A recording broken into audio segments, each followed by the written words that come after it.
This is 7 News. Tonight, an elderly man feared dead, remains found in a home wiped out by a bushfire in our south. Jeff Parry explains how Labor's big train plans will be put to the test. Olympic hero Oscar Pistorius in court over his girlfriend's murder. An extraordinary video of a meteor shower that's caused injuries and damage in Russia. From the studios of 7 Perth, Rick Ardon and Susannah Carr.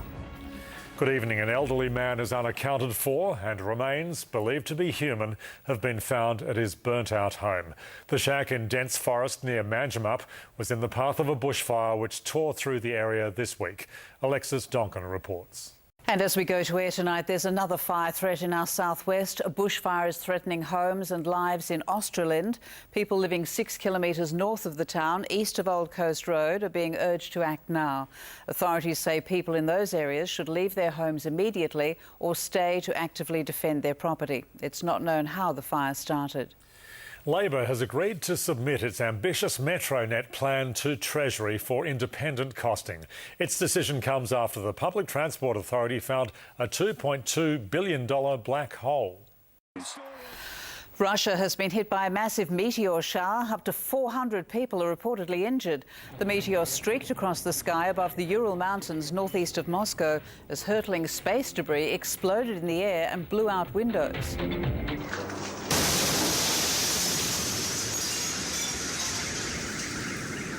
Authorities say it appears several meteors broke up 10 kilometres above the Earth, with large fragments hitting the ground. We've heard details today of how a man killed a Mandurah grandmother with a tomahawk in a drug-fuelled attack.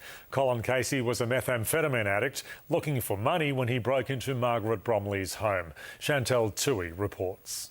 A police chase for a wanted man began just metres away from the Premier today as he was promising hundreds more police officers. Colin Barnett was in Clarkson getting into his car to leave a media conference as a man on a motorbike circled the police station twice and sped off, followed by a squad car. The bike rider is still on the loose. Police say they'd like anyone with information to call them. Moments before the incident, the Premier promised 550 more police officers, including 50 officers for a new rapid response unit south of the river. The police union says it needs an extra 800 officers. The community of Western Australia expect more police on the street responding to crime, catching offenders. We are asking for 800 more police. The community expect that, but this is a good start. Labor has previously committed 670 new officers and says the state government's promise lacks credibility. Oscar Pistorius, nicknamed the Blade Runner, has just appeared in a South African court over the Valentine's Day shooting of his girlfriend. The Olympic sprinter sobbed uncontrollably while the murder charges were read out. A young Marangaroo couple have helped save a neighbour from her burning home after she became trapped behind locked security doors. Jade Barlow and her partner Jared Bourne were woken by the woman's screams about 3 a.m. Grant. An 8-year-old boy is critically ill in hospital after being diagnosed with the deadly Australian bat Lissa virus. He came into contact with the bat late last year in Queensland. It's only the third confirmed case of the virus here in Australia. Now to our special report on the delicate balancing act that keeps WA's electricity connected. Our cameras were given special access to Western Power's control centre in East Perth, where crises are avoided on a daily basis. Here's Rob Scott.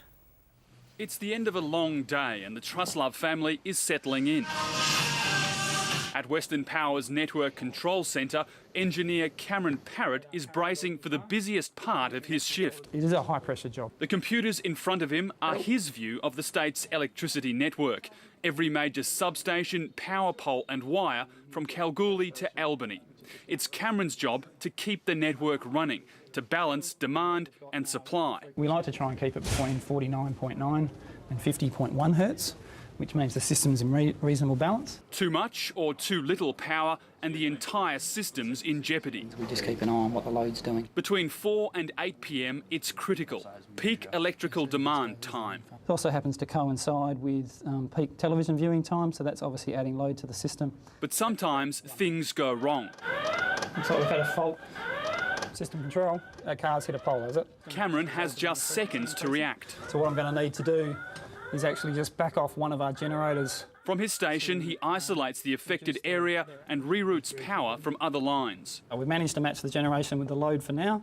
And the Trustloves keep watching their favourite show, none the wiser. You actually take for granted how much you use electricity until you don't have it. Over the past decade, demand for electricity has gone up by more than 50%, particularly during the hot summer months. Western Power says despite that huge increase, it manages to keep the lights on 99.9% of the time. It's a feat not possible without the delicate balancing act that goes on every day inside network control. It's pretty much running Flat track. Rob Scott, 7 News. Police have made a breakthrough in the hunt for a man who allegedly threw a brick at a woman's car, causing her to crash. Detectives released this composite image of the man they say is responsible. It's alleged he threw the brick through the windscreen while the 28-year-old drove down Garrett Road in Bayswater on Wednesday night. The car rolled, landing upside down, leaving the victim with serious head injuries. Australian schoolboys are among the first boys in the world to receive the life-saving Gardasil vaccine. It'll help protect them against a range of cancers while also boosting its effectiveness in girls. What started as a 4-day luxury cruise has finally come to an end after a horror 8 days, which included an engine room fire, broken toilets and a food shortage. The 4,000 passengers and crew are finally disembarking, but not before a last-minute hurdle. Well, it's Friday night. Basil's here with sport and the footy's back, Baz. Off and racing for 2013, Rick will have the early NAB Cup highlights, and it looks like D-Day for Melbourne. Reports the D's have copped a big fine and Chris Connolly a lengthy suspension. And look who's wearing black and white. First goal for Collingwood. Sydney tomorrow. OK, Black Caviar's comeback to racing happens tomorrow, and you can see all the action from Flemington on 7-2 from 11 o'clock tomorrow morning. Enjoy, won't you? Here, Rick and Sue. Good night. Thanks, Baz. Angela's next with the weekend weather details. And tonight she's in Huntingdale at our first Barbie in the Burbs.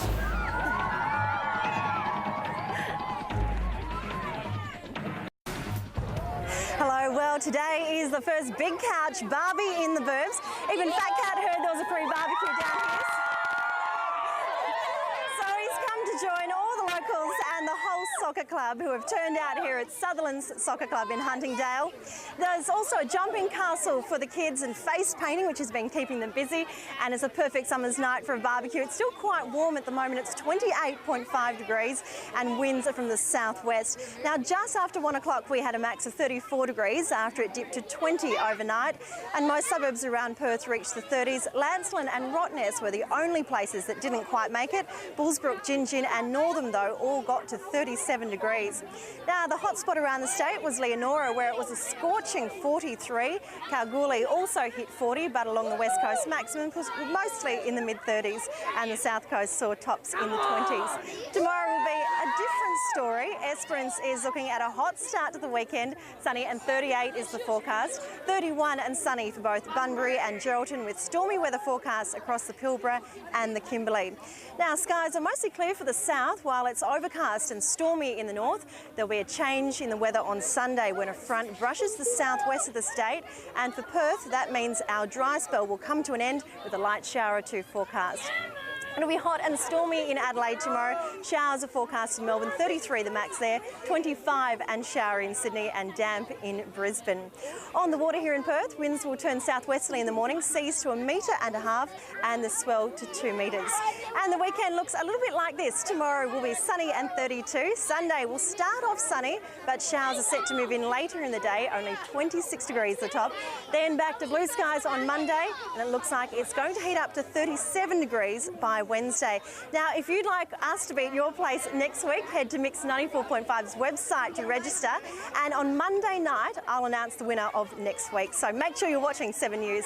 And just before I go, happy birthday to Anthony Pozagara from Ross Moyne, who's 101 today. From everyone down here at Sutherland's Soccer Club, it's good night. Have a great weekend. It's back to you in the studio. Great barbecue. Thanks, Angela. That's all from the 7 Newsroom for now. Blake Johnson will be with you over the weekend. Have a good one. Now, here's Monica with Today Tonight.